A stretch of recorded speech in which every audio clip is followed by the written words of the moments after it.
To disassemble a DCP triaxle belt trailer, first remove the tarp hooks by pulling and twisting with a needle nose plier.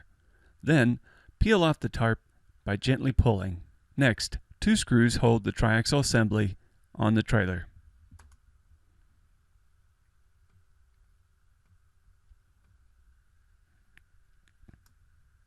A single screw holds the landing gear in place.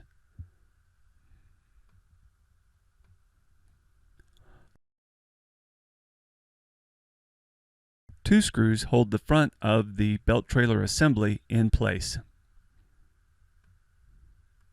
There are also 2 screws at the back of the trailer that also aid in holding this in place. All 4 screws must be removed before the belt trailer assembly can be removed from the frame. To remove the rear chute, place a knife between the 2 pieces of die-cast and pry gently. There are 2 screws at the rear of the trailer hidden by the chute. Once the chute is removed, remove the 2 screws that hold the rear of the belt trailer assembly in place.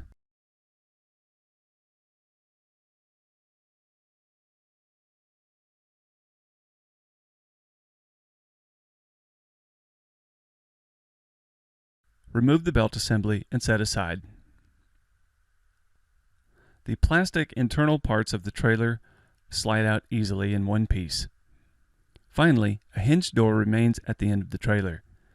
This can be removed by taking a knife and placing it between the 2 pieces of die-cast and twisting gently.